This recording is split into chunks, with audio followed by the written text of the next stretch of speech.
তো good night বন্ধুরা।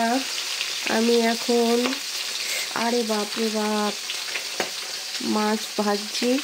দেখো এখন রাত কিন্তু 10টা বাজে।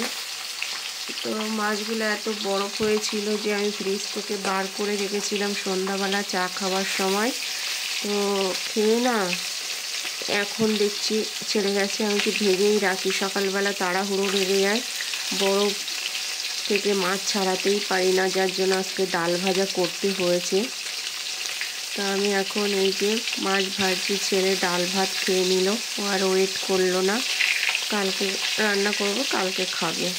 তো এনেছিল সেই 1 সপ্তাহ হয়ে গেছে, তো কদিন তো খেয়েছি, আরও আছে। এই যে ভেজে রাখছি কালকের জন্য। তো কে কে এরকম কাজ সেরে রাখো প্লিজ কমেন্ট করে জানাবে। টাটা।